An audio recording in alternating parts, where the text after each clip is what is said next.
Hello guys, योवर पाठशाला बेदाशोक में आपका स्वागत है। आज की क्लास में हम भारत के राष्ट्रपति के बारे में पढ़ने वाले हैं। आज की क्लास में हम जानेंगे कि राष्ट्रपति बनता कैसे है, क्या आप और हम भी राष्ट्रपति बन सकते हैं, कौन उसे चुनता है, जनता चुनती है या नेता चुनते हैं, वोट डालते कौन है और उनकी वैल्यू बराबर होती है या अलग अलग होती है, राष्ट्रपति के पास सच में पावर होती है या सब कुछ प्राइम मिनिस्टर प्रधानमंत्री ही चलाता है। तो इन सारे सवालों के जवाब आपको आज की इस क्लास में मिलने वाले हैं, जो भारतीय संविधान के आर्टिकल 52 से 62 में राष्ट्रपति के बारे में लिखा है। तो आज की क्लास में हम जानेंगे कि राष्ट्रपति का पद क्या है, चुनाव की पूरी प्रक्रिया कैसे होती है, राष्ट्रपति का योग्यता और कार्यकाल क्या होते हैं, राष्ट्रपति के बाद में क्या पावर होती है और राष्ट्रपति को कैसे हटाया जाता है। तो यानी ये क्लास सिर्फ थ्योरी नहीं है, ये क्लास आपको बताएगी कि देश का सबसे बड़ा संवैधानिक पद चलता कैसे है। और इस क्लास के एंड में हम कुछ ऑब्जेक्टिव टाइप क्वेश्चन भी करेंगे जो प्रीवियस ईयर एसएससी, बैंक और रेलवे की एग्जाम में पूछे गए हैं। तो आप इस क्लास के एंड तक बने रहिए। अगर आप इस क्लास के एंड तक बने रहते हैं तो मैं गारंटी देता हूँ आर्टिकल 52 से 62 आपको पूरे अच्छे से डिटेल में समझ में आ जाएगा। आपको इसके बारे में किसी प्रकार का कोई कंफ्यूजन नहीं रहेगा। तो चलिए स्टार्ट करते हैं आज की ये क्लास। देखिए, हम राष्ट्रपति के बारे में बात कर रहे हैं। तो जो राष्ट्रपति के बारे में जो लिखा हुआ है वो भारतीय संविधान के भाग 5 में है। जो भारतीय संविधान का भाग 5 है वो 52 से 151 तक है। कितना है? 52 से 151 तक है। अगर बात की जाए राष्ट्रपति की तो उसमें राष्ट्रपति की बात की गई है आर्टिकल 52 से 62 तक। तो कहां से कहां तक बात की गई है? आर्टिकल 52 से 62 तक। इसको याद रखने की ट्रिक होती है पकानी कोका दियोदशम। क्या है ये? याद रखने की ट्रिक है। क्या है? याद रखने की ट्रिक है। पे का मतलब होता है पद, तो पद राष्ट्रपति के पद की बात करता है। का का मतलब कार्यपालिका प्रधान, ये 53 से संबंधित है। नी का मतलब होता है निर्वाचन, ये आर्टिकल 54 में है। को का मतलब कोटि या किस रीति के तहत होता है, वो 55 में है। का मतलब कार्यकाल होता है। दो का मतलब दोबारा नियुक्ति, यो का मतलब योग्यता, द का मतलब दशाएं, से का मतलब शपथ और एम का मतलब महाभियोग। तो आर्टिकल 52 से 61 को ये याद रखने की ट्रिक है पकानी कोका दियोदशम। क्या है? पकानी कोका दियोदशम। पैसे मतलब राष्ट्रपति के पद की बात करता है। कैसे? कार्यपालिका प्रधान। नी से निर्वाचन, को से कोटा, का से कार्यकाल, दू से दोबारा निर्वाचन, यो से योग्यता, द से राष्ट्रपति की दशाएं, से शपथ की बात करता है और एम से किसकी बात करता है? महाभियोग की। तो ये आर्टिकल 52 से आर्टिकल 61 तक याद रखने की क्या है? ट्रिक है। आप इसके द्वारा आर्टिकल 52 से आर्टिकल 61 को क्या रख सकते हो? याद रख सकते हो। अब बात करते हैं कि आर्टिकल 52 क्या कहता है। तो आर्टिकल 52 में भारत के राष्ट्रपति पद की बात की गई है। आर्टिकल 53 में राष्ट्रपति की कार्यपालिका शक्तियों की बात की गई है। आर्टिकल 54 में राष्ट्रपति के निर्वाचन की बात की गई है। आर्टिकल 55 में निर्वाचन की प्रक्रिया कैसी होगी उसकी बात की गई है। आर्टिकल 56 में कार्यकाल की त्याग पत्र की बात की गई है। आर्टिकल 57 में पुनः निर्वाचन की मतलब दोबारा बनाया जा सकता है। आर्टिकल 58 में राष्ट्रपति बनने की योग्यता की बात की गई है। आर्टिकल 59 में पद की कुछ शर्तें हैं और आर्टिकल 60 में राष्ट्रपति के शपथ की बात की गई है। आर्टिकल 61 में महाभियोग की बात की गई है, हटाने की प्रक्रिया। और जो आर्टिकल 62 है उसमें पद में रिक्त होने पर नए चुनाव की बात की गई है। तो ये सारे जो आर्टिकल हैं 52 से लेकर 62 तक, ये राष्ट्रपति के बारे में हमको बताते हैं। अब हम एक एक करके आर्टिकल के बारे में समझेंगे कि कौन से आर्टिकल में क्या बात हुई है। जैसे भारत में राष्ट्रपति का पद है, इसके अंदर हम डिटेल में समझेंगे कैसे है, क्या है। उसके बाद कार्यपालिका शक्ति है, कार्यपालिका शक्ति क्या होती है, कैसे राष्ट्रपति यूज करता है। उसके बाद आर्टिकल 54 में राष्ट्रपति का निर्वाचन है, तो निर्वाचन में कौन कौन लोग भाग लेंगे, इन सब के बारे में डिटेल में अब हम एक एक आर्टिकल के बारे में पढ़ते हैं। सबसे पहले बात करते हैं आर्टिकल 52। जो आर्टिकल 52 है वो किसकी बात करता है? भारत के राष्ट्रपति की बात करता है। किसकी बात करता है? भारत के राष्ट्रपति की बात करता है। आर्टिकल 52 कहता है कि भारत में एक राष्ट्रपति होगा। जो आर्टिकल 52 है वो कहता है कि भारत में एक राष्ट्रपति होगा। इसका सीधा मतलब है कि भारत का देश एक संवैधानिक प्रमुख होगा। कैसा होगा? संवैधानिक प्रमुख होगा। भारत एक गणराज्य है, इसलिए यहाँ राजा या रानी नहीं हो सकते। तो जो रिपब्लिक देश होते हैं उसमें क्या होता है, उसके अंदर राजा या रानी को उसका प्रमुख नहीं बनाया जाता, वो संविधान के अनुसार आता है, वो चुन के आता है। तो जहां पर अगर लोग चुन के अगर किसी को भेजते हैं तो उसको कैसा बोला जाता है? गणराज्य बोला जाता है। क्या बोला जाता है? गणराज्य बोला जाता है। राष्ट्रपति का पद संविधान द्वारा बनाया गया पद है। राष्ट्रपति पूरे भारत का प्रतिनिधित्व करता है। तो जो हमारा राष्ट्रपति होता है वो पूरे भारत का प्रतिनिधित्व करता है। राष्ट्रपति किसी राज्य या किसी राजनीतिक दल का प्रतिनिधि नहीं होता। अगर कोई राष्ट्रपति है तो वो नहीं है कि वो बीजेपी का प्रतिनिधित्व करेगा, कांग्रेस का करेगा या डीएमके का करेगा, नहीं, वो किसी राजनीतिक दल का प्रतिनिधित्व नहीं करता है। इस आर्टिकल से ये स्पष्ट होता है कि भारत की शासन व्यवस्था में राष्ट्रपति का पद क्या है, बहुत इंपॉर्टेंट है। राष्ट्रपति भारत का राष्ट्राध्यक्ष होता है। तो जो हमारे राष्ट्र का जो अध्यक्ष है वो कौन है? राष्ट्रपति है। कौन है? राष्ट्रपति है। आर्टिकल 52 ये सुनिश्चित करता है कि भारत में सर्वोच्च संवैधानिक पद राष्ट्रपति का होगा। तो जो भारत में सबसे ऊंचा जो संवैधानिक पद है वो किसका है? राष्ट्रपति का। अगर बात की जाए वरीयता के क्रम में कि सबसे श्रेष्ठ कौन है, तो सबसे श्रेष्ठ किसको रखा गया है? राष्ट्रपति को रखा गया है। वही भारत का क्या है? राष्ट्राध्यक्ष होता है। तो आर्टिकल 52 में ये बात की गई है कि भारत में एक राष्ट्रपति होगा, वो संवैधानिक प्रमुख होगा। भारत एक गणराज्य, क्योंकि यहाँ राजा रानी का शासन नहीं होता। राष्ट्रपति का पद संविधान के द्वारा बनाया गया पद है और जो हमारा राष्ट्रपति होता है उस पूरे भारत का प्रतिनिधित्व करता है। राष्ट्रपति किसी राज्य या किसी राजनीतिक दल का प्रतिनिधित्व नहीं होता। तो जो राष्ट्रपति होता है वो पूरे भारत का प्रतिनिधित्व करता है, वह किसी राज्य या किसी राजनीतिक दल का प्रतिनिधित्व नहीं होता। इस आर्टिकल से यह स्पष्ट होता है कि भारत की शासन व्यवस्था में राष्ट्रपति का पद बहुत इंपॉर्टेंट है। राष्ट्रपति भारत का राष्ट्राध्यक्ष होता है, जो आर्टिकल 52 में बताया गया है। अब बात करते हैं आर्टिकल 53, राष्ट्रपति की कार्यपालिका शक्ति। आर्टिकल 53 में बात की गई है कि भाई राष्ट्रपति के पास में क्या क्या पावर है, क्या क्या पावर है राष्ट्रपति के बाद में। वो सारी की सारी जो पावरों की बात की गई है वो किसमें की गई है? आर्टिकल 53 में की गई है। आर्टिकल 53 यह कहता है कि भारत की पूरी कार्यपालिका शक्ति राष्ट्रपति में निहित होती है। जितने भी कार्य किए जाते हैं उनकी जो शक्ति है वो शक्ति किसमें निहित होती है? राष्ट्रपति में निहित होती है। इसका मतलब है कि देश में शासन चलाने की शक्ति औपचारिक रूप से राष्ट्रपति के पास मानी जाती है। किसके पास मानी जाती है? देश का शासन चलाने की शक्ति अगर औपचारिक रूप से बात की जाए तो वो राष्ट्रपति के पास मानी जाती है। और अगर हम रियलिटी में देखें तो वो सारी की सारी शक्तियों का यूज कौन करता है? प्रधानमंत्री करता है या कैबिनेट मंत्री करते हैं। अगर हम इसको बोले तो डिटेल शॉर्ट में बोल सकते हैं कि मंत्रिपरिषद उस चीज का क्या करते हैं? यूज करते हैं। लेकिन संविधान में है कि देश को चलाने की जो सारी की सारी शक्तियां हैं वो औपचारिक रूप से राष्ट्रपति के पास मानी जाती है। राष्ट्रपति यह शक्ति स्वयं भी प्रयोग कर सकता है और राष्ट्रपति यह शक्ति अपने अधीन अधिकारियों के माध्यम से भी प्रयोग कर सकता है। तो राष्ट्रपति चाहे तो खुद भी डायरेक्टली इनका प्रयोग कर सकता है, जो उसको शक्तियां दी हुई है कार्यपालिका के निहित जो शक्ति मिली है उसको, और चाहे तो वो दूसरों जो उसके अधीन उसके नीचे जो अधिकारी हैं उनके माध्यम से भी उनका प्रयोग कर सकता है। भारत सरकार के सभी कार्य राष्ट्रपति के नाम से किए जाते हैं। अगर भारत सरकार कोई भी काम करता है, कोई भी बिल लाता है या कुछ भी करता है, सारे के सारे जो काम होते हैं वो किसके नाम पर होते हैं? राष्ट्रपति के नाम से किए जाते हैं।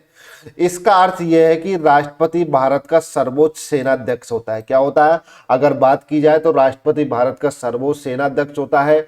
नेवी, आर्मी, एयरफोर्स, ये जो जितनी भी सेना है उन सबका अगर कमांडर की बात की जाए जो कौन होता है? सेनाध्यक्ष होता है, वो राष्ट्रपति होता है। आर्टिकल 53 यह स्पष्ट करता है कि सारी कार्यपालिका शक्ति राष्ट्रपति के नाम से चलती है। तो जितनी भी कार्यपालिका शक्ति होती है वो किसके नाम से चलती है? राष्ट्रपति के नाम से चलती हैं। लेकिन इस आर्टिकल में यह नहीं कहा गया है कि राष्ट्रपति अपनी इच्छा से शासन चलाएगा। देखिए आर्टिकल 53 में यह बात तो की गई है कि जो पूरी कार्यपालिका शक्ति है वो राष्ट्रपति में निहित होती है, लेकिन इस आर्टिकल में यह नहीं कहा गया है कि राष्ट्रपति अपनी इच्छा से शासन चलाएगा। अगर बात की जाए वास्तविक रूप से कार्यपालिका शक्ति है वो मंत्रिपरिषद की सलाह से प्रयोग की जाती है, और जो कार्यपालिका शक्ति है उनका जो यूज करता है रियलिटी में वो हमारे प्रधानमंत्री करते हैं या जो कैबिनेट मंत्री होते हैं वो करते हैं। लेकिन संविधान में जो लिखा गया है वो औपचारिक रूप से जो कार्यपालिका शक्ति है वो किसमें निहित होती है? राष्ट्रपति में निहित होती है। अब बात करते हैं आर्टिकल 54 की। जो आर्टिकल 54 है वो राष्ट्रपति के निर्वाचन की बात करता है। किसकी बात करता है? राष्ट्रपति के निर्वाचन की बात करता है कि भाई राष्ट्रपति को चुनेगा कौन। अब आपके दिमाग में एक चीज आती होगी कि भाई जो राष्ट्रपति चुन भी लिया जाता है और हम तो राष्ट्रपति को वोट भी नहीं देते। आपने कभी सुना है आपके गांवों में कि हाँ नहीं भाई मैं तो आज राष्ट्रपति जी खड़े हुए हैं उनके लिए वोट देने जा रहा हूं? नहीं, आप तो वोट देते ही नहीं। अब जब आप वोट ही नहीं देते तो आप कैसे मान लोगे कि आपने राष्ट्रपति को चुन के भेजा है? तो इसका आंसर है जो आर्टिकल 54 में आपको अच्छे से समझ आ जाएगा। आपका डाउट आर्टिकल 54 से ये क्लियर हो जाएगा कि राष्ट्रपति के चुनाव में कौन भाग लेते हैं, कौन राष्ट्रपति के चुनाव में भाग नहीं लेते। तो राष्ट्रपति जो आर्टिकल 54 है वो राष्ट्रपति के निर्वाचन की बात करता है। किसकी बात करता है? राष्ट्रपति के निर्वाचन की बात करता है कि भाई राष्ट्रपति को चुनने के लिए कौन कौन वोट देंगे। तो आर्टिकल 54 यह बताता है कि भारत के राष्ट्रपति का चुनाव कैसे होगा।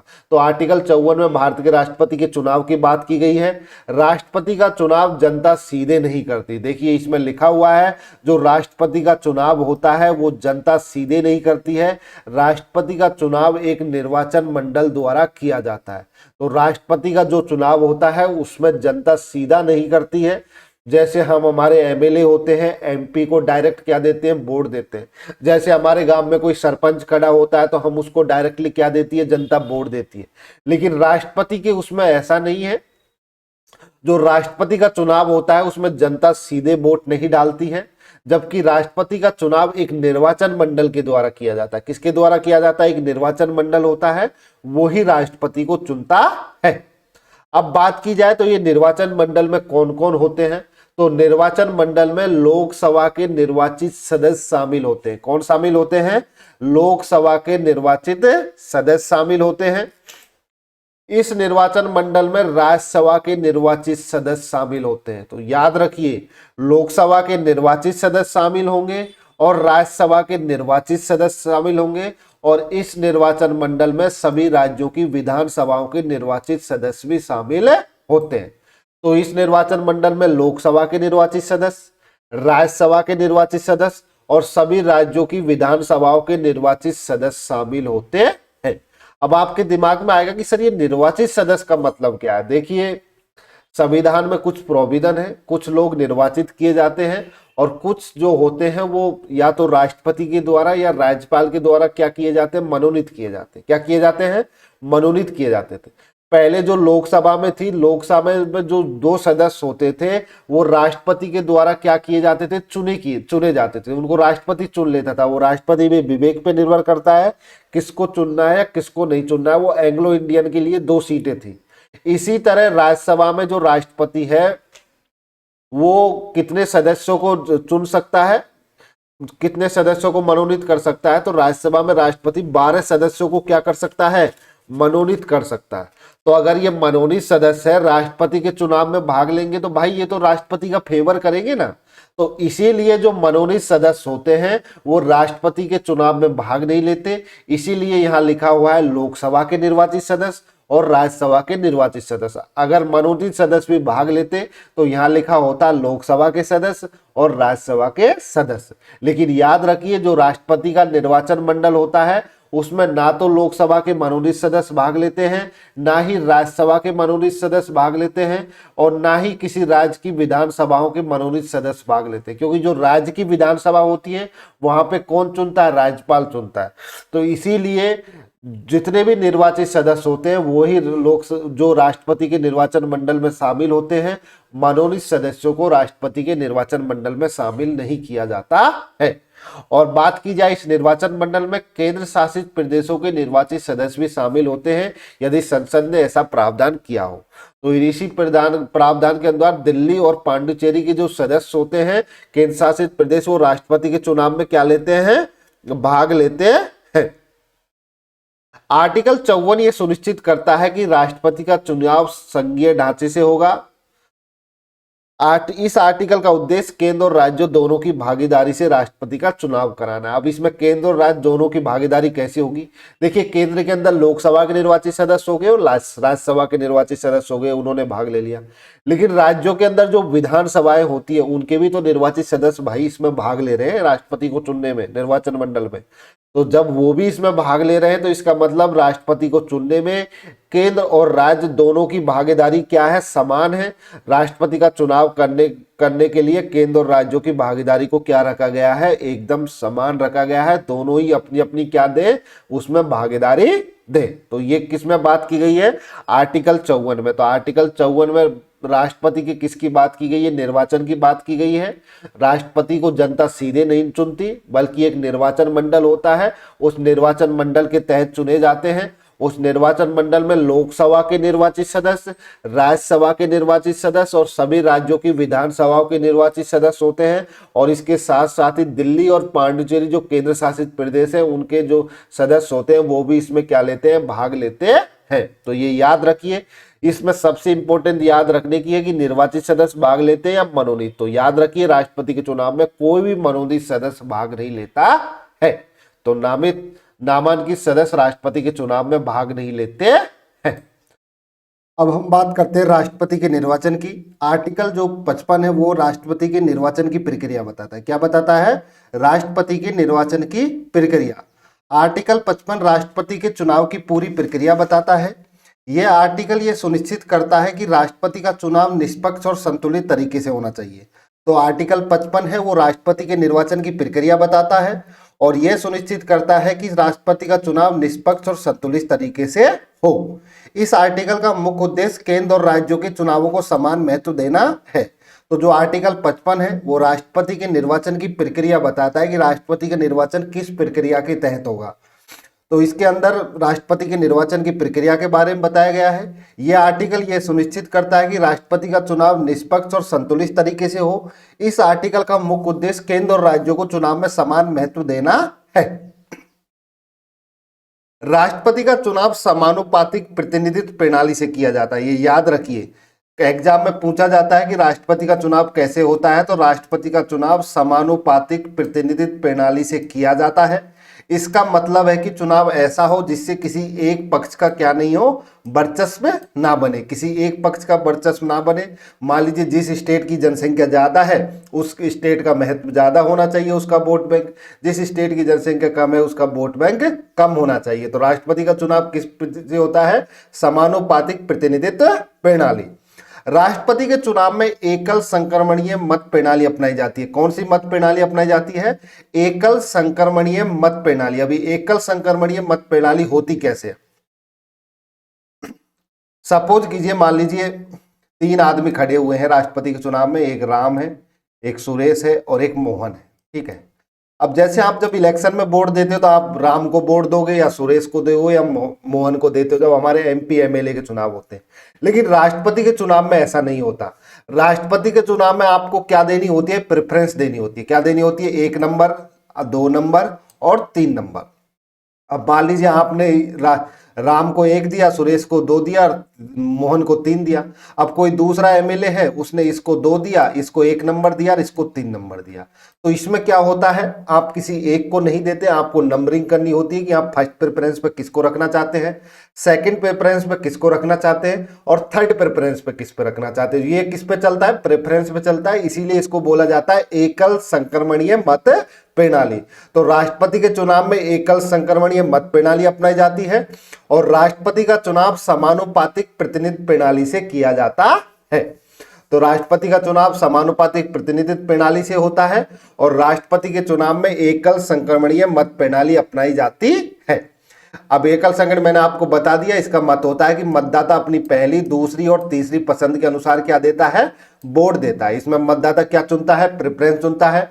फर्स्ट प्रेफरेंस पे किसको रखना चाहता है, सेकंड पे किसको रखना चाहता है और थर्ड पर किसको रखना चाहता है।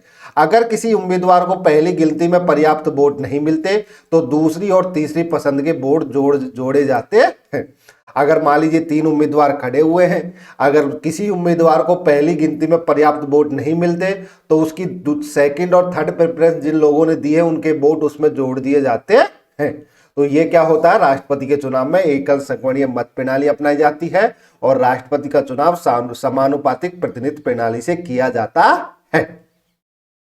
राष्ट्रपति का चुनाव गुप्त मतदान द्वारा होता है और जो राष्ट्रपति का चुनाव होता है वो गुप्त होता है, किसी को ये पता नहीं लगता कि किसने किसको वोट दिया है। तो इसका मतलब ये है कि किसने किसको वोट दिया है ये सार्वजनिक नहीं किया जाता। इससे चुनाव क्या बना हुआ रहता है, निष्पक्ष बना हुआ रहता है। अब मान लीजिए अगर आप मान लीजिए राष्ट्रपति का चुनाव हो रहा है, अगर गुप्त नहीं होगा तो राष्ट्रपति को पता लग जाएगा कि भाई मेरे को वोट किसने दिया किसने नहीं दिया, तो ये तो उसके प्रति अपना द्वेष निकाल सकते हैं ना, कोई भी निकाल सकता है अगर ये। तो इसीलिए क्या होता है, राष्ट्रपति का चुनाव गुप्त मतदान द्वारा होता है। इसका मतलब है कि किसने किसे वोट दिया है ये सार्वजनिक नहीं किया जाता, इससे चुनाव निष्पक्ष बना रहता है। आर्टिकल 55 ये भी कहता है कि सांसदों और विधायकों के वोट का मूल्य अलग अलग तय किया जाएगा।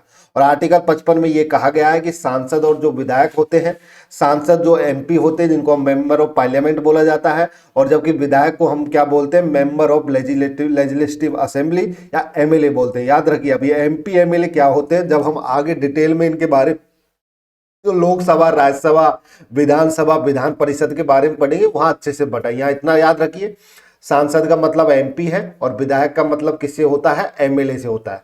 तो आर्टिकल 55 ये भी कहता है कि सांसदों और विधायकों के वोट का मूल्य अलग अलग तय किया जाएगा। विधायकों के वोट का मूल्य राज्य की जनसंख्या के आधार पर तय होता है। जो विधायक होते हैं मतलब जो एमएलए होते हैं उनका जो वोट का मूल्य होता है वो राज्य की जनसंख्या के आधार पर तय होता है, और जो एमपी के जो वोट का मूल्य होता है वो सभी राज्यों के कुल वोट के बराबर रखा जाता है। तो विधायक के वोट का मूल्य राज्य की जनसंख्या के आधार पर तय किया जाता है, और जो सांसदों के वोट का मूल्य है वो सभी राज्यों के कुल वोट के बराबर रखा जाता है। इस व्यवस्था का उद्देश्य यह है कि केंद्र का प्रभाव ज्यादा हो, कि इस व्यवस्था का उद्देश्य इसलिए किया गया है कि जिससे केंद्र का प्रभाव ज्यादा न हो और न ही राज्यों का प्रभाव ज्यादा हो। तो इस व्यवस्था से क्या होता है, ना तो केंद्र का प्रभाव ज्यादा रहता है ना ही राज्य का प्रभाव ज्यादा रहता है, क्योंकि विधायकों के वोट का मूल्य राज्य की जनसंख्या के आधार पर तय होता है और सांसदों के वोट का मूल्य सभी राज्यों के कुल वोटों के बराबर रखा जाता है। अब जैसे मान लीजिए यूपी है, यूपी के राज्य की जनसंख्या ज्यादा है, अब वहां के जो एक विधायक के वोट का मूल्य होगा वो गोवा की तुलना में ज्यादा रहेगा, क्योंकि वहां की जनसंख्या क्या है, ज्यादा है। तो विधायक के वोट का मूल्य राज्य की जनसंख्या के आधार पर तय होता है और सांसदों के वोट का मूल्य सभी राज्यों के कुल वोट के बराबर रखा जाता है। इस व्यवस्था का उद्देश्य यह है कि न तो केंद्र का प्रभाव ज्यादा हो और न ही राज्यों का प्रभाव ज्यादा हो। तो आपको आर्टिकल 55 अच्छे से समझ आ गया। निर्वाचन का तरीका क्या होता है, आपने निर्वाचन की प्रक्रिया के बारे में पढ़ा, उससे पहले हमने उसके बाद निर्वाचन का तरीका बताया किस तरह से निर्वाचित किया जाता है। अब हम बात करेंगे आर्टिकल 56 जो राष्ट्रपति के कार्यकाल की बात करता है। किसकी बात करता है, राष्ट्रपति के कार्यकाल की बात करता है। आर्टिकल 55 राष्ट्रपति के कार्यकाल से संबंधित है। यह आर्टिकल बताता है कि राष्ट्रपति कितने समय तक अपने पद पर रहेगा। तो आर्टिकल 56 यह बताता है कि राष्ट्रपति कितने समय तक अपने पद पर रहेगा। आर्टिकल 56 के अनुसार राष्ट्रपति का कार्यकाल 5 वर्ष का होता है। कितने वर्ष का होता है, 5 वर्ष का होता है। यह 5 वर्ष की जो अवधि होती है राष्ट्रपति के पद ग्रहण करने की तिथि से गिनी जाती है। तो आर्टिकल 56 में राष्ट्रपति के कार्यकाल की बात की गई है। इसमें बताया गया है कि राष्ट्रपति कितने समय तक अपने पद पर रह सकता है।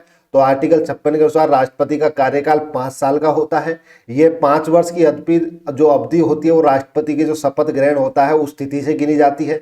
आर्टिकल 56 ये भी तय करता है यदि राष्ट्रपति का कार्यकाल पूरा हो जाए और नया राष्ट्रपति अभी पद ग्रहण नहीं कर पाए तो पुराना राष्ट्रपति तब तक पद पर बना रहेगा जब तक नया राष्ट्रपति कार्यभार ग्रहण नहीं कर लेता। अब मान लीजिए आर्टिकल 56 में कह दिया कि भाई राष्ट्रपति का कार्यकाल 5 साल का है। अब मान लीजिए किसी कारणवश या राष्ट्रपति का चुनाव नहीं कर पाए, अब नहीं कर पाए, उधर राष्ट्रपति का कार्यकाल 5 वर्ष का खत्म हो गया, तो वो राष्ट्रपति अब कार्यकाल जैसे ही खत्म होगा वो अपने पद को नहीं छोड़ेगा जब तक नया राष्ट्रपति चुनकर नहीं आ जाता। जब तक पुराने राष्ट्रपति का अगर कार्यकाल भी खत्म हो गया है तो भी वो अपने पद पर बना रहता है। तो ये याद रखिए, आर्टिकल 56 राष्ट्रपति के कार्यकाल की बात करता है। राष्ट्रपति का कार्यकाल 5 वर्ष का होता है, लेकिन जरूरी नहीं कि फिक्स 5 वर्ष ही रहेगा। हो सकता है राष्ट्रपति का चुनाव करने में थोड़ा टाइम लग जाए, 5 वर्ष 2 महीने लग जाए, तो वो जो 2 महीने हैं जहां तक वो पुराना वाला राष्ट्रपति रहेगा वो 5 वर्ष 2 महीने रह सकता है, क्योंकि ये आर्टिकल 56 में कहा गया है जब तक कि नया राष्ट्रपति नहीं आ जाता पुराना राष्ट्रपति अपने पद पर जब तक बना रहता है। तो आर्टिकल 56 कहता है यदि राष्ट्रपति का कार्यकाल जो 5 वर्ष का है वो पूरा हो जाए और नया राष्ट्रपति अभी पद ग्रहण न कर पाया हो तो पुराना राष्ट्रपति तब तक पद पर बना रहेगा जब तक नया राष्ट्रपति कार्यभार ग्रहण कर नहीं लेता। तो आर्टिकल 56 क्या कहता है, राष्ट्रपति के कार्यकाल की बात करता है। राष्ट्रपति का कार्यकाल 5 वर्ष का होता है, लेकिन अगर किसी कारणवश राष्ट्रपति का चुनाव नहीं कर पाए, 5 साल से ज्यादा लग गई, 5 वर्ष 2 महीने लग गए, तो ये नहीं है कि भाई आपका तो 5 साल हो गए आपको तो तुरंत अपने पद से हटना है, नहीं हट सकता राष्ट्रपति जब तक नया राष्ट्रपति बनकर नहीं आता है। इस आर्टिकल में राष्ट्रपति के त्याग पत्र का भी प्रावधान है। किसका प्रावधान है, अगर राष्ट्रपति के त्याग पत्र का प्रावधान है। अब मान लीजिए किसी कारणवश मान लीजिए राष्ट्रपति अपना त्याग पत्र देना चाहता है, मतलब वो अपनी जैसे नौकरी से आप क्या देते हो, रिजाइन देते हो सरकारी नौकरी से, ऐसे ही राष्ट्रपति के उसको रिजाइन को क्या बोला जाता है, त्याग पत्र बोला जाता है। क्या बोला जाता है, त्याग पत्र बोला जाता है। इस आर्टिकल में राष्ट्रपति के त्याग पत्र का प्रावधान है। अगर राष्ट्रपति अपने पद से त्याग पत्र देगा तो वो किसको देगा, उपराष्ट्रपति को देगा। किसको देगा, उपराष्ट्रपति को देगा। और अगर उस उपराष्ट्रपति अपना त्याग पत्र देना चाहता है तो वो किसको देगा, राष्ट्रपति को देगा। याद रखिए, राष्ट्रपति अपना त्याग पत्र उपराष्ट्रपति को देता है और उपराष्ट्रपति अपना त्याग पत्र राष्ट्रपति को देता है।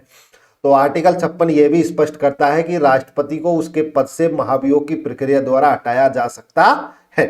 तो आर्टिकल 56 में यह भी स्पष्ट करता है कि अगर राष्ट्रपति को हटाना है 5 वर्ष से पहले तो उसको उसकी महाभियोग की प्रक्रिया से हटाया जा सकता है। ये डिटेल में हम आर्टिकल 61 में पढ़ेंगे कि महाभियोग होता क्या है। तो इस आर्टिकल का उद्देश्य यह सुनिश्चित करना है कि राष्ट्रपति का पद कभी रिक्त नहीं रहे और देश की शासन व्यवस्था लगातार चलती रहे। तो आर्टिकल 56 किसकी बात करता है, राष्ट्रपति के कार्यकाल की बात करता है। राष्ट्रपति का कार्यकाल 5 वर्ष का होता है। अगर 5 वर्ष के बाद में मान लीजिए राष्ट्रपति का चुनाव नहीं हुआ तो पुराना राष्ट्रपति जब तक नया राष्ट्रपति पद ग्रहण नहीं कर लेता जब तक बना रहता है। अगर अपना राष्ट्रपति त्यागपत्र देना चाहता है तो वो उपराष्ट्रपति को देगा। अगर राष्ट्रपति को आप हटाना ही चाहते हो, मान लीजिए अब राष्ट्रपति सही से काम नहीं कर रहा, तो वो महाभियोग प्रक्रिया से हटाया जाता है। वो आर्टिकल 61 में कहा बताया गया है। अब बात करते हैं राष्ट्रपति के पुनर्निर्वाचन की पात्रता। किसकी पात्रता, पुनर्निर्वाचन। अब पुनर्निर्वाचन क्या होता है, मान लीजिए राष्ट्रपति का कार्यकाल है 5 वर्ष हो गए, खत्म हो गया राष्ट्रपति कार्यकाल, यदि क्या वो दोबारा से राष्ट्रपति के पद ग्रहण कर सकते हैं, मतलब दोबारा से वो निर्वाचित हो सकता है क्या। तो आर्टिकल 57 में इसमें की बात की गई है कि भारत में कोई भी राष्ट्रपति कितने भी कार्यकाल के लिए राष्ट्रपति बन सकता है, दोबारा तिबारा कितनी बार भी निर्वाचित हो सकता है। लेकिन कुछ देश ऐसे होते हैं जहां पे ऐसा नहीं होता, जैसे अमेरिका है।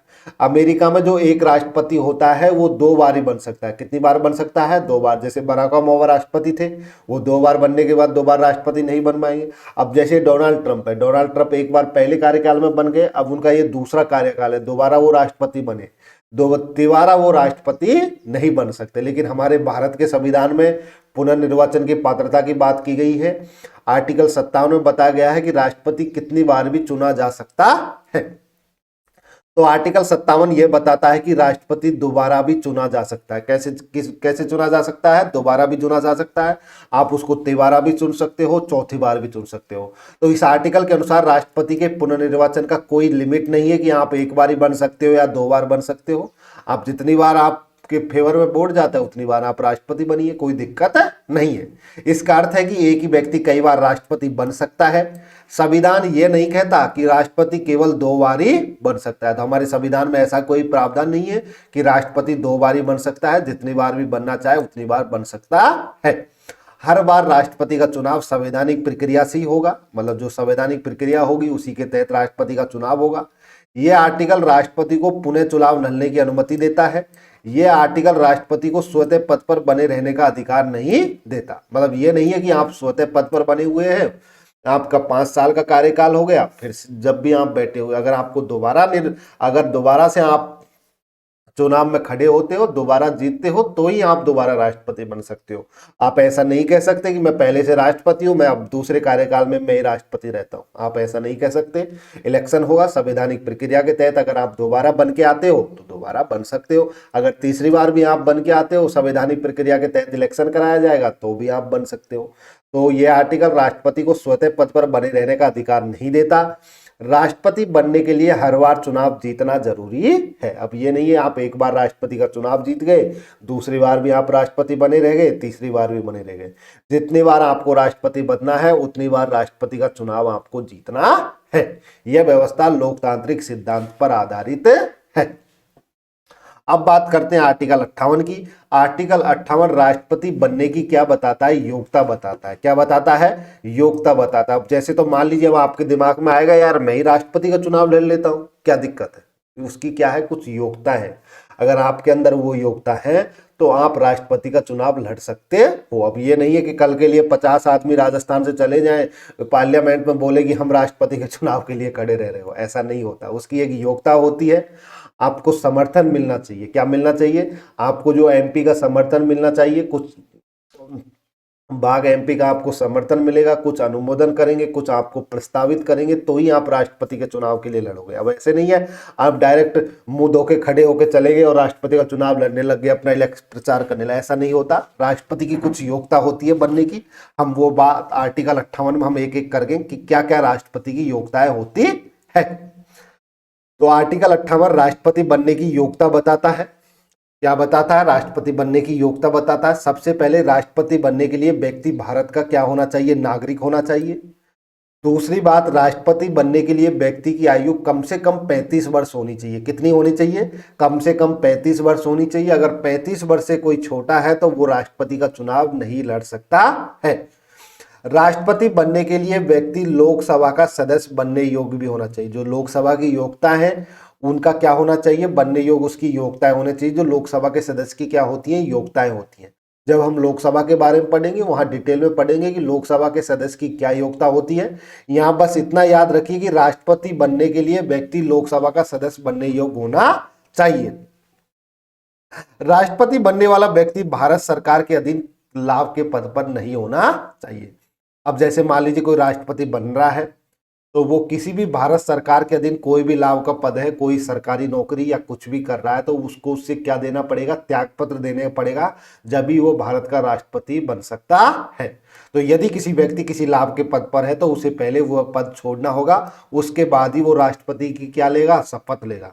तो ये आर्टिकल ये सुनिश्चित करता है कि राष्ट्रपति पद पर योग्य व्यक्ति ही बैठे। यह आर्टिकल राष्ट्रपति पद के लिए न्यूनतम संवैधानिक शर्तें तय करता है। क्या करता है? न्यूनतम संवैधानिक शर्तें तय करता है। तो इसमें क्या हुआ? मैंने आपको राष्ट्रपति के लिए वो बताया कि योग्यताएं क्या है, और आप बात करते हैं राष्ट्रपति के पद की शर्तें। किसकी बात करते हैं? राष्ट्रपति के पद की शर्तें क्या है। तो आर्टिकल 59 में राष्ट्रपति के पद की शर्तों की बात की गई। अब आप बोलोगे सर आर्टिकल 58 में ये बात की गई तो मैं तो भारत का नागरिक हुई, मैं तो 35 वर्ष से अधिक मेरी आयु है, हो सकता है मैं लोकसभा के सदस्य बनने की मेरे अंदर योग्यता हो, तो क्या मैं राष्ट्रपति का चुनाव लड़ सकता हूँ? देखिए उसके लिए एक प्रक्रिया होती है। जो पार्लियामेंट में जो एमपी होते हैं वो आपके फेवर में होने चाहिए। क्या होना चाहिए? आपके फेवर में होने चाहिए। वो आपको प्रस्तावित करेंगे, उनका कुछ रेशियो रहता है, वो आपको प्रस्तावित करेंगे, जब ही आप बन सकते हो। अब ये नहीं है कि आपके फेवर में एमएलए नहीं है तो आप राष्ट्रपति का चुनाव नहीं लड़ सकते। आपके फेवर में क्या होने चाहिए? एमएलए या एमपी होने चाहिए, तभी आप राष्ट्रपति का चुनाव लड़ सकते हो। अब बात करेंगे आर्टिकल 59। ये बात करता है राष्ट्रपति के पद की शर्तें। किसकी बात करता है? राष्ट्रपति के पद की क्या क्या शर्तें हैं। तो राष्ट्रपति संसद के किसी भी सदन का सदस्य नहीं होता। जो राष्ट्रपति होता है वो संसद जो पार्लियामेंट है उसके किसी भी सदन का क्या नहीं है? सदस्य नहीं होगा। अब ये संसद के अंदर कौन कौन से सदन होते हैं? तो संसद के अंदर 2 सदन होते हैं, एक लोकसभा होता है और एक राज्यसभा होता है। तो जो राष्ट्रपति होता है वो संसद के किसी भी सदन का सदस्य नहीं होता, ना ही वो लोकसभा का सदस्य होगा, ना ही वो राज्यसभा का सदस्य होगा। यदि कोई व्यक्ति संसद का सदस्य रहते हुए राष्ट्रपति बनता है, अब मान लीजिए कोई व्यक्ति है, मान लीजिए वो संसद का सदस्य भी है और वो राष्ट्रपति बन गया, तो राष्ट्रपति पद ग्रहण करते ही उसकी जो संसद सदस्य है वो स्वतः ही क्या हो जाती है? समाप्त हो जाती है। तो इसमें क्या कहा गया है आर्टिकल में कि राष्ट्रपति संसद के किसी भी सदन का सदस्य नहीं होता। अगर बाई चांस वो किसी भी संसद का सदस्य है तो जैसे ही वो राष्ट्रपति पद ग्रहण करता है उसकी संसद सदस्यता है वो स्वतः ही क्या हो जाती है, समाप्त हो जाती है। राष्ट्रपति भारत सरकार या किसी राज्य सरकार के अधीन किसी भी अन्य लाभ के पद पर नहीं रह सकता। तो जो राष्ट्रपति होता है वो ना तो भारत सरकार या किसी राज्य सरकार के अधीन किसी भी अन्य लाभ के पद पर नहीं रह सकता। राष्ट्रपति को सरकारी आवास, वेतन और भत्ते प्रदान किए जाते हैं। जो हमारे राष्ट्रपति बनते हैं उनको सरकारी आवास मिलता है जिसको राष्ट्रपति भवन बोलते हैं, उनको वेतन दिए जाते हैं और उसको कुछ उन भत्ते भी मिलते हैं अलग से, जैसे अलग सब चीज का क्या मिलता है, उनको अलाउंस मिलता है, उन्हीं को क्या बोलते हैं, भत्ते बोलते हैं। तो राष्ट्रपति के वेतन और भत्तों में उनके कार्यकाल के दौरान किसी भी प्रकार की कटौती नहीं की जा सकती है। अब ऐसा नहीं है कि मतलब राष्ट्रपति कार्यकाल 5 साल का है, अब जैसे ही 2 साल का उन्होंने किया और उसके बाद में आप, ये नहीं है कि उनके जो राष्ट्रपति को जो वेतन और जो भत्ते मिल रहे हैं उनमें आप कटौती नहीं कर सकते। उनको जो वेतन भत्ता मिलेगा वो पूरे 5 साल तक उतना ही मिलेगा, आप उसमें कोई भी कटौती नहीं कर सकते हो। इस आर्टिकल का उद्देश्य राष्ट्रपति को स्वतंत्र, निष्पक्ष और बिना दबाव के कार्य करने की सुविधा देता है। अब इससे क्या होगा, राष्ट्रपति पर दबाव नहीं बनेगा। अब क्या होगा, कुछ मान लीजिए अगर राष्ट्रपति है सेंट्रल गवर्नमेंट के फेवर में नहीं चल रहा तो सेंट्रल गवर्नमेंट क्या करेगी, उनके वेतन और भत्तों को कम करेगी, लेकिन नहीं कर सकती क्योंकि आर्टिकल में ये लिखा हुआ है कि राष्ट्रपति के वेतन और भत्तों में उसके कार्यकाल के दौरान किसी भी प्रकार की कटौती नहीं की जा सकती है। इसीलिए इस आर्टिकल का उद्देश्य राष्ट्रपति को स्वतंत्र, निष्पक्ष और बिना दबाव के कार्य करने की सुविधा देना है। अब बात करते हैं आर्टिकल 60 जो राष्ट्रपति के शपथ की बात करता है। किसकी बात करता है, राष्ट्रपति के शपथ की बात करता है कि भाई राष्ट्रपति चुन तो लिया गया लेकिन उसको शपथ दिलाएगा कौन, उसकी बात किसमें की गई है, आर्टिकल 60 में की गई है। आर्टिकल 60 में किसकी बात की गई है, राष्ट्रपति के शपथ की बात की गई है। आर्टिकल 60 राष्ट्रपति के शपथ से संबंधित प्रावधान करता है। राष्ट्रपति पद ग्रहण करने से पहले क्या लेता है, शपथ लेता है। क्या लेता है, उसको शपथ लेनी होती है। जब राष्ट्रपति पद ग्रहण करता है उससे पहले वो क्या लेते हैं, शपथ लेते हैं। तो राष्ट्रपति भारत के संविधान की सच्ची श्रद्धा और निष्ठा की शपथ लेता है। राष्ट्रपति संविधान की रक्षा और संरक्षण करने की शपथ लेता है। राष्ट्रपति अपने पद के कर्तव्यों का निष्ठापूर्वक पालन करने की शपथ लेता है। राष्ट्रपति भारत की संपूर्णता, अखंडता को बनाए रखने की शपथ लेता है। ये याद रखिए कौन कौन सी शपथ लेता है। कई बार पूछा जाता है, इनमें से एक दे दिया जाएगा कि राष्ट्रपति कौन सी शपथ लेता है, तो उसमें एक ऑप्शन में ये रहेगा कि भारत की संपूर्णता और अखंडता की शपथ लेता है, तो उसको वो आंसर क्या हो गया, सही। तो ये याद रखिए, जो आर्टिकल 60 में राष्ट्रपति के शपथ की बात की गई है। राष्ट्रपति भारत के संविधान की सच्ची श्रद्धा और निष्ठा की शपथ लेता है। राष्ट्रपति संविधान की रक्षा और संरक्षण करने की शपथ लेता है। राष्ट्रपति अपने पद के कर्तव्यों का निष्ठापूर्वक पालन करने की शपथ लेता है। राष्ट्रपति भारत की संपूर्णता और अखंडता को बनाए रखने की शपथ लेता है। राष्ट्रपति को यह शपथ भारत के मुख्य न्यायाधीश दिलाते हैं। और जो राष्ट्रपति को जो शपथ दिलाई जाती है वो किसके द्वारा दी जाती है, जो भारत के मुख्य न्यायाधीश होते हैं सुप्रीम कोर्ट के, जिनको चीफ जस्टिस ऑफ इंडिया कहा जाता है, वो भारत को क्या दिलाते हैं, भारत के राष्ट्रपति को क्या दिलाते हैं, शपथ दिलाते हैं। अब आपके दिमाग में आएगा, सर हो सकता है कि जो चीफ जस्टिस ऑफ इंडिया है वो छुट्टी पर हो, किसी कारणवश वो उपलब्ध नहीं हो, हेल्थ इशू के अंदर, अगर उनको कोई हेल्थ इशू है जो चीफ जस्टिस ऑफ इंडिया है तो वो अगर उपस्थित नहीं है तो फिर राष्ट्रपति को शपथ कौन दिलाएगा। तो उस समय जो राष्ट्रपति को शपथ दिलाते हैं वो जो सुप्रीम कोर्ट का जो वरिष्ठतम न्यायाधीश होता है, जो सीनियर मोस्ट जो जज होता है, वो क्या दिलाता है, शपथ दिलाता है। तो यदि मुख्य न्यायाधीश अनुपस्थित हो तो सर्वोच्च न्यायालय का जो वरिष्ठतम न्यायाधीश होता है वो क्या दिलाता है, शपथ दिलाता है। शपथ लिए बिना राष्ट्रपति अपने पद का कार्यभार ग्रहण नहीं कर सकता। जब तक राष्ट्रपति शपथ नहीं लेता जब तक वो अपने पद का कार्यभार ग्रहण नहीं कर सकता है। अब बात करेंगे आर्टिकल 61 जो राष्ट्रपति के किसकी बात करता है, महाभियोग की बात करता है। किसकी बात करता है, महाभियोग की बात करता है। इसमें बताया गया है कि मान लीजिए भाई राष्ट्रपति है, राष्ट्रपति हो सकता है राष्ट्रपति चुनने के बाद वो संविधान के अनुसार काम नहीं कर रहा हो, तो हो सकता है आपको उसको हटाने की भी तो जरूरत पड़ेगी। अब ऐसा तो है नहीं है कि उसके दिमाग में ये हो कि भाई मैं तो अब एक बार चुन लिया गया, 5 साल तक मैं ही रहूंगा, मेरे को कोई हटा ही नहीं सकता, मेरे अनुसार जो करना चाहूंगा वो करूंगा, ऐसा नहीं कर सकता। आर्टिकल 61 में राष्ट्रपति के महाभियोग को बात की गई है। ये महाभियोग का मतलब ही होता है राष्ट्रपति को हटाने की प्रक्रिया। तो जो आर्टिकल 61 है वो राष्ट्रपति के महाभियोग की बात करता है। राष्ट्रपति के महाभियोग का मतलब होता है राष्ट्रपति को हटाने की प्रक्रिया। तो जो आर्टिकल 61 है वो राष्ट्रपति को हटाने की प्रक्रिया के बारे में बताता है कि राष्ट्रपति को कैसे हटाया जाएगा। तो आर्टिकल 61 राष्ट्रपति के महाभियोग की प्रक्रिया से संबंधित है। राष्ट्रपति को उसके पद से केवल संविधान के उल्लंघन के आधार पर ही हटाया जा सकता है। जो राष्ट्रपति होता है उसको उनके पद पर ओनली संविधान के उल्लंघन के आधार पर ही हटाया जा सकता है, और किसी कारण से नहीं हटा सकते। आप ये नहीं कह सकते कि इन्होंने ये हमारे फेवर में कुछ काम नहीं कर रहे, ये दूसरे पक्ष के फेवर में काम कर रहे हमारे, ऐसा नहीं है। अगर वो संविधान का उल्लंघन कर रहे हैं तो आप राष्ट्रपति को हटा सकते हैं, और जो हटाने की प्रक्रिया होती है उसी को महाभियोग कहते हैं।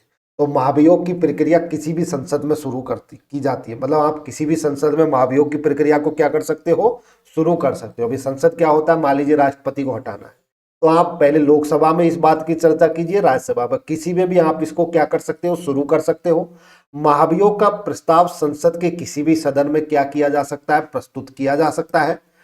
प्रस्ताव प्रस्तुत करने से पहले 14 दिन पूर्व सूचना देना आवश्यक होता है। अगर आप राष्ट्रपति के प्रति महाभियोग लेके आ रहे हो उसके विरुद्ध, तो उसके लिए आपको 14 दिन पहले राष्ट्रपति को सूचना देनी होगी कि आप ऐसे ऐसे संविधान के अनुसार काम नहीं कर रहे हो, हम आपके विरुद्ध क्या ला रहे हैं, महाभियोग लेके आ रहे हैं। क्या लेके आ रहे हैं, महाभियोग। तो आपको 14 दिन पहले राष्ट्रपति को क्या देनी होती है, सूचना देनी होती है। याद रखिए, एग्जाम में पूछा जाता है कितने दिन पहले सूचना देनी होती है, तो 14 दिन पहले राष्ट्रपति को क्या देनी होती है, आपको पूर्व में सूचना देनी होती है। महाभियोग का प्रस्ताव संबंधित सदन के कुल सदस्यों के कम से कम 1/4 सदस्यों द्वारा प्रस्तुत किया जाना चाहिए। मतलब महाभियोग का अगर प्रस्ताव आप लेके आ रहे हो तो 1/4 सदस्यों द्वारा तो वो प्रस्ताव प्रस्तुत किया जाना चाहिए, और उसको जो पास है वो किसी भी सदन है, आप मान लीजिए लोकसभा में लेके आए हो, तो 2/3 से वो क्या होना चाहिए, पास होना चाहिए। किससे पास होना चाहिए, 2/3 बहुमत से वो पास होना चाहिए। 1/4 बहुमत से आप क्या ले सकते हो, महाभियोग का प्रस्ताव लेके आ सकते हो किसी भी सदन में। लेकिन उसका जो प्रस्ताव पारित होने के लिए, महाभियोग का प्रस्ताव संबंधित जो सदन में आप लेके आ सकते हो प्रस्ताव लाने के लिए 1/4 सदस्यों द्वारा प्रस्तुत किया जाना चाहिए। लेकिन महाभियोग का प्रस्ताव को पारित होने के लिए उस सदन के कुल सदस्यों के 2/3 बहुमत से क्या होना चाहिए, पारित होना चाहिए। पारित 2/3 बहुमत से होना चाहिए। लेकिन आप जो प्रस्ताव अगर लेके आ रहे हो तो वो 1/4 सदस्यों द्वारा लाया जा सकता है, बट उस सदन में, जिस सदन में लेके आया है उस सदन में वो 2/3 से क्या होना चाहिए, पारित होना चाहिए बहुमत से। तो प्रस्ताव पारित होने के बाद दूसरा सदन है आरोपों की जांच करता है। मान लीजिए आप लोकसभा में प्रस्ताव लेके आए राष्ट्रपति के, वहां से वो पास हो गया, दूसरे सदन में जाएगा, दूसरे सदन उसमें क्या करेगा, आरोपों की जांच करेगा कि भाई इन्होंने ऐसा कहाँ गलती किया है, क्या किया है। राष्ट्रपति को जांच के दौरान अपना पक्ष रखने का पूरा अधिकार होता है, क्योंकि आप राष्ट्रपति को 14 दिन पहले सूचना देते हो कि हम आपके विरुद्ध क्या लेके आ रहे हैं, महाभियोग लेके आ रहे हैं। तो राष्ट्रपति के क्या होता है, राष्ट्रपति के पास में एक टाइम रहता है, उसमें वो अपना जवाब रेडी कर लेता है। तो राष्ट्रपति को जांच के दौरान अपना पक्ष रखने का पूरा अधिकार होता है। यदि जांच के बाद दोनों सदन विशेष बहुमत कितना होता है, 2/3, कितना होता है, 2/3 बहुमत से प्रस्ताव अगर दोनों सदनों ने पारित कर दिया तो राष्ट्रपति को पद से हटा दिया जाता है। तो इस आर्टिकल 61 किसकी बात करता है, महाभियोग की बात करता है। इसमें आप किसी भी सदन में महाभियोग ला सकते हो, लेकिन लाने से पहले राष्ट्रपति को 14 दिन पहले सूचना देना होता है। जिस सदन में आप लेके आए हो पहले वो क्या किया जाएगा, 1/4 सदस्यों के द्वारा प्रस्तुत किया जाएगा महाभियोग। उसके बाद उस सदन के 2/3 सदस्यों के बहुमत से उसको क्या किया जाएगा, पारित किया जाएगा। जब एक सदन से वो पारित हो जाएगा तो दूसरे सदन के पास में जाएगा। दूसरा सदन भी अगर उसको 2/3 बहुमत से पारित कर देता है तो राष्ट्रपति को हटा दिया जाता है। उसी को क्या बोला जाता है, महाभियोग की प्रक्रिया। अगर मान लीजिए दूसरा सदन उसको पारित नहीं करता है तो राष्ट्रपति को आप नहीं हटा सकते। तो दोनों सदनों से उसको पारित होना जरूरी है, लोकसभा से और राज्यसभा से।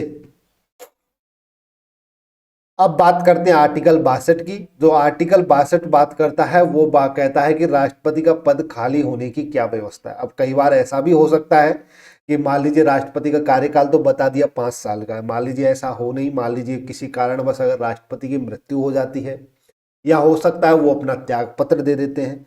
तो उस टाइम अगर मान लीजिए 2.5 साल राष्ट्रपति ने काम किया और 2.5 साल के बाद उन्होंने अपना त्याग पत्र दे दिया, जैसे हमारे उपराष्ट्रपति जगदीप धनखड़ जी ने दिया था, उन्होंने भी तो त्याग पत्र दे दिया था। अगर राष्ट्रपति त्याग पत्र देता है तो उसके बाद में क्या प्रक्रिया रहेगी कि भाई वो राष्ट्रपति का पद तो उपराष्ट्रपति संभाल लेगा, जैसे ही राष्ट्रपति त्याग पत्र देगा तो राष्ट्रपति की जगह कौन काम करने लग जाएगा, उपराष्ट्रपति काम करने लग जाएगा। ये आर्टिकल 62 में कहा गया है। लेकिन उसका भी क्या किया है, कुछ प्रावधान किया हुआ है। ऐसा नहीं है कि 2.5 साल तक उपराष्ट्रपति काम करेगा। तो उसके बारे में जो बताया गया है वो किस में बताया गया है, आर्टिकल 62 में बताया गया है। आर्टिकल 62 यह बताता है कि राष्ट्रपति का पद खाली होने पर क्या व्यवस्था होगी। यदि राष्ट्रपति का कार्यकाल समाप्त हो जाता है तो नया राष्ट्रपति चुना जाना क्या है, आवश्यक है। क्या अगर राष्ट्रपति का कार्यकाल समाप्त हो जाता है तो नया राष्ट्रपति चुना जाना आवश्यक है। यदि राष्ट्रपति की मृत्यु हो जाए, त्यागपत्र दे दे या पद से उसको हटा दिया जाए महाभियोग की प्रक्रिया के द्वारा, तो भी राष्ट्रपति का पद क्या माना जाता है, रिक्त माना जाता है। जैसे ही राष्ट्रपति का पद रिक्त होगा उसको यथाशीघ्र आपको क्या करना होगा, राष्ट्रपति का चुनाव कराना होगा। क्या कराना होगा, चुनाव। और ये जो आपको चुनाव कराना होगा ये 6 महीने के भीतर कराना होगा। कितने महीने के भीतर कराना होगा, 6 महीने के भीतर। अगर मान लीजिए किसी राष्ट्रपति को महाभियोग की प्रक्रिया से आपने हटा दिया तो उन हटाने के बाद जो 6 महीने है उसके अंदर आपको दोबारा से राष्ट्रपति का चुनाव कराना होगा। अगर राष्ट्रपति की मृत्यु हो जाती है कार्यकाल के दौरान तो भी आपको 6 महीने के भीतर, अगर उन्होंने त्याग पत्र दे दिया और आपने उसको पद से हटा दिया तो भी आपको 6 महीने के भीतर राष्ट्रपति का क्या कराना होता है, चुनाव कराने होता है। इतने जो 6 महीने के भीतर इतनी कौन काम करता है, राष्ट्रपति की जगह उपराष्ट्रपति काम करता है। कौन करता है, उपराष्ट्रपति उसकी जगह क्या करता है, काम करता है। जैसे राष्ट्रपति को हटा दिया गया या राष्ट्रपति की मृत्यु हो गई या राष्ट्रपति अपना त्याग पत्र दे दिया तो उसकी जगह कौन काम करता है, उपराष्ट्रपति काम करता है। तो राष्ट्रपति को पद को कभी रिक्त नहीं रखा जाता, और अगर पद रिक्त भी हो जाए तो उसकी जगह उपराष्ट्रपति काम करते हैं। लेकिन 6 महीने के अंदर आपको राष्ट्रपति का क्या कराना होता है, चुनाव कराना अनिवार्य है। तो मैंने आपको राष्ट्रपति के बारे में पूरा डिटेल में पढ़ाया, जिसके अंदर हमने आर्टिकल 52 से आर्टिकल 62 तक पढ़ा। आर्टिकल 52 मैंने आपको ट्रिक भी बताया था। इसकी जो ट्रिक थी वो पकानी कोका दियो दशम है, उसको याद रखिए ट्रिक को। वो कई बार ट्रिक को आप जैसे याद रखोगे आर्टिकल अच्छे से याद हो जाएंगे। मैंने आपको शुरू में क्लास में बता दी है ट्रिक, जब शुरू में ही आपको स्टार्टिंग में पढ़ाया था। तो आर्टिकल 52 से आर्टिकल 62 राष्ट्रपति के बारे में बात करता है। आर्टिकल 52 है वो राष्ट्रपति के पद से संबंधित है। किससे संबंधित है, राष्ट्रपति के पद से संबंधित है। आर्टिकल 53 है वो राष्ट्रपति के कार्यपालिका शक्ति है, कि राष्ट्रपति के पास में शक्ति है या जो वास्तविक शक्ति होती है वो किसके पास होती है, मंत्रिमंडल के पास होती है। राष्ट्रपति के पास कोई शक्ति नहीं होती। और फॉर्मल औपचारिक रूप से शक्ति किसके पास मांगी जाती है, मानी जाती है, राष्ट्रपति के पास मानी जाती है। बट राष्ट्रपति के पास में शक्ति नहीं होती। शक्ति है जो वास्तविक रूप से किसके पास में रहती है, मंत्रिमंडल के पास में रहती है। आर्टिकल 54 में राष्ट्रपति के निर्वाचन की बात की गई है कि राष्ट्रपति का निर्वाचन में कौन कौन भाग लेंगे। लोकसभा के सदस्य भाग लेंगे, निर्वाचित सदस्य, राज्यसभा के निर्वाचित सदस्य भाग लेंगे, और जो विधानसभा के निर्वाचित सदस्य भाग लेंगे, और कुछ केंद्र शासित प्रदेश जो दिल्ली और पांडुचेरी है उसके भी जो निर्वाचित सदस्य हैं वो भाग लेते हैं। लेकिन जो राष्ट्रपति का चुनाव होता है उसमें कोई भी जो मनोनीत सदस्य है वो भाग नहीं लेता है। आर्टिकल 55 निर्वाचन की प्रक्रिया की बात की गई कि भाई निर्वाचन कैसे होगा, एकल संक्रमणीय मत प्रणाली समानुपातिक प्रणाली के तहत होता है, उसकी बात किसमें की गई है, आर्टिकल 55 में की गई है। आर्टिकल 56 में राष्ट्रपति के कार्यकाल, त्यागपत्र और पद रिक्त की बात की गई है। आर्टिकल 57 में किसकी बात की है, पुनर्निर्वाचन की बात की गई। किसकी बात की गई है, पुनर्निर्वाचन की बात की गई है कि राष्ट्रपति को दोबारा से भी बन सकता है। राष्ट्रपति के ऊपर कोई लिमिटेशन नहीं है, वो 2 बार 3 बार जितनी बार चाहे उतनी बार बन सकता है। लेकिन हर बार क्या होगा, इलेक्शन होगा, और इलेक्शन में वो जीतते हैं तो वो दोबारा से क्या बन सकते हैं, राष्ट्रपति बन सकते हैं। आर्टिकल 58 में राष्ट्रपति बनने की कुछ योग्यता दी हुई है। आर्टिकल 59 में पद की कुछ शर्तें हैं कि जैसे लाभ के पद पर नहीं होना चाहिए, कुछ शर्तों की बात की गई है। आर्टिकल 60 में राष्ट्रपति के शपथ की बात की गई है। आर्टिकल 61 में पद रिक्त होने पर चुनाव की बात की गई है। अगर आर्टिकल 61 में महाभियोग की बात की, हटाने की प्रक्रिया की बात की गई है। और जो आर्टिकल 62 है वो पद रिक्त होने पर नए चुनाव की बात की गई है। तो आपको आर्टिकल 52 से आर्टिकल 62 तक पूरा अच्छे से समझ में आ गया होगा। अगर फिर भी समझ नहीं है, एक बार क्लास को फिर से देखिए। मेरे को आशा है कि आपको पूरा अच्छे से समझ में आएगा। अब हम इससे रिलेटेड कुछ क्वेश्चंस करते हैं जो राष्ट्रपति से रिलेटेड हैं, आर्टिकल 52 से आर्टिकल 62 तक, जो प्रीवियस ईयर एसएससी, बैंक और रेलवे की एग्जाम में पूछे गए हैं। तो अगर आपने ये क्लास अच्छे से समझी होगी तो ये जो जितने क्वेश्चन मैं कराऊंगा इनके आंसर आप 99% आप खुद दे दोगे, जो भी मैं क्वेश्चन अब कराने वाला हूं। तो देखिए क्वेश्चन, भारत में राष्ट्रपति पद की व्यवस्था किस अनुच्छेद में की गई है? तो राष्ट्रपति के पद की व्यवस्था है वो शुरू के अनुच्छेद में की गई है। किस में की गई है? आर्टिकल 52 में की गई है। तो अनुच्छेद 52 राष्ट्रपति के पद के अस्तित्व को स्थापित करता है। अनुच्छेद 52 किस पद का प्रावधान करता है? तो अनुच्छेद 52 किसका प्रावधान करता है? राष्ट्रपति का प्रावधान करता है। तो आर्टिकल 52 के अनुसार भारत का क्या होगा? एक राष्ट्रपति होगा। अनुच्छेद 53 किससे संबंधित है? अनुच्छेद 53 किससे संबंधित है? कार्यपालिका शक्ति। किससे संबंधित है? कार्यपालिका से संबंधित है। तो जो राष्ट्रपति में संघ की कार्यपालिका शक्ति क्या होती है? निहित होती है। मतलब इसमें बताया गया है कि राष्ट्रपति सबसे पावरफुल है, बट रियलिटी में राष्ट्रपति पावरफुल नहीं होता। वो औपचारिक रूप से पावरफुल माना जाता है, लेकिन पावरफुल किसको, वास्तविक रूप से जो पावरफुल होते हैं वो प्रधानमंत्री और उसके जो मंत्रिमंडल के सदस्य होते हैं वो होते हैं। आर्टिकल 54 किससे संबंधित है? तो आर्टिकल 54 निर्वाचन मंडल से संबंधित है कि निर्वाचन मंडल के अंदर कौन कौन भाग लेंगे। लोकसभा के सदस्य भाग लेंगे, राज्यसभा के लेंगे, विधानसभा के लेंगे, केंद्र शासित प्रदेशों के लेंगे। वो किस में बात की गई है? आर्टिकल 54 में। राष्ट्रपति के निर्वाचन में कौन शामिल नहीं होता? तो लोकसभा के सदस्य राष्ट्रपति के निर्वाचन में शामिल होते हैं, राज्यसभा के सदस्य भी राष्ट्रपति के निर्वाचन में शामिल होते हैं, विधानसभा के सदस्य भी राष्ट्रपति के निर्वाचन में शामिल होते हैं, लेकिन विधान परिषद के सदस्य राष्ट्रपति के निर्वाचन में शामिल नहीं होते हैं। अब ये लोकसभा क्या है, राज्यसभा क्या है, विधानसभा क्या है, विधान परिषद क्या है, जब हम आगे की क्लास में पढ़ेंगे तो जहां अच्छे से आपको बताऊंगा कि लोकसभा क्या है, टोटल कितनी सीटें हैं, राज्यसभा क्या होती है, राज्यसभा की टोटल कितनी सीटें, उन सब के बारे में वहां पे डिटेल में पढ़ेंगे जब हम लोकसभा के या राज्यसभा के बारे में स्पेशल क्लास कराएंगे। तो यहाँ पे इतना याद रखिए कि राष्ट्रपति के निर्वाचन में लोकसभा के सदस्य भाग लेते हैं, राज्यसभा के लेते हैं, विधानसभा के लेते हैं, लेकिन विधान परिषद के सदस्य भाग नहीं लेते हैं। और ये भी याद रखिए इनके केवल निर्वाचित सदस्य भाग लेंगे, कोई भी मनोनीत सदस्य लोकसभा का हो या राज्यसभा का हो या विधानसभा का हो वो भाग नहीं लेता है। आर्टिकल 55 किससे संबंधित है? आर्टिकल 55 किससे संबंधित है? निर्वाचन की प्रक्रिया से। किससे संबंधित है? वो निर्वाचन की प्रक्रिया बताता है कि निर्वाचन की प्रक्रिया कैसी होगी। तो आर्टिकल 55 निर्वाचन की प्रक्रिया से संबंधित है। आर्टिकल 56 किससे संबंधित है? तो आर्टिकल 56 किसकी बात करता है? कार्यकाल की बात करता है कि राष्ट्रपति का जो कार्यकाल होगा वो कितने वर्ष का होता है? 5 वर्ष का होता है। राष्ट्रपति अपना त्यागपत्र किसे देते हैं? तो जो राष्ट्रपति हैं वो अपना त्यागपत्र किसको देते हैं? उपराष्ट्रपति को देते हैं आर्टिकल 56 के अनुसार। आर्टिकल 57 क्या बताता है? तो आर्टिकल 57 है वो पुनर्निर्वाचन की बात करता है। किसकी बात करता है? पुनर्निर्वाचन की बात करता है। राष्ट्रपति को आप पुनः निर्वाचित कर सकते हो, तो मतलब राष्ट्रपति है वो पुनः निर्वाचित हो सकता है, ये बात आर्टिकल 57 में कही गई है। आर्टिकल 58 किससे संबंधित है? तो आर्टिकल 58 है जो राष्ट्रपति बनने की योग्यताएं बताता है। क्या बताता है कि राष्ट्रपति बनने के लिए क्या क्या योग्यताएं हैं, वो किसमें बात की गई है? आर्टिकल 58 में बात की गई है। राष्ट्रपति बनने के लिए न्यूनतम आयु क्या होती है? तो मैंने आपको बताया था जो राष्ट्रपति बनते हैं उनके लिए न्यूनतम आयु कितनी होनी चाहिए? 35 वर्ष होनी चाहिए आर्टिकल 58 के अनुसार। आर्टिकल 59 किससे संबंधित है? तो आर्टिकल 59 है वो पद की क्या बताता है? शर्तें बताता है। क्या बताता है? राष्ट्रपति के पद की शर्तें बताता है। तो किसमें बात की गई है? आर्टिकल 59 में। आर्टिकल 60 किससे संबंधित है? जो आर्टिकल 60 है वो किससे संबंधित है? शपथ से संबंधित है कि राष्ट्रपति को शपथ कौन दिलाएगा। तो राष्ट्रपति के शपथ से संबंधित बात किसमें की गई है? आर्टिकल 60 में की गई है। राष्ट्रपति को शपथ कौन दिलाता है? तो राष्ट्रपति को शपथ है वो चीफ जस्टिस ऑफ इंडिया दिलाते हैं। भारत जो सुप्रीम कोर्ट का मुख्य न्यायाधीश दिलाता है। अगर सुप्रीम कोर्ट का मुख्य न्यायाधीश नहीं है, अगर किसी कारण से अनुपस्थित है तो कौन दिलाता है? जो सुप्रीम कोर्ट का जो वरिष्ठतम जज होता है वो दिलाता है।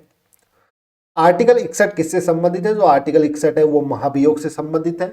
महाभियोग का मतलब होता है राष्ट्रपति को हटाने की प्रक्रिया जो होती है उसी को क्या बोला जाता है?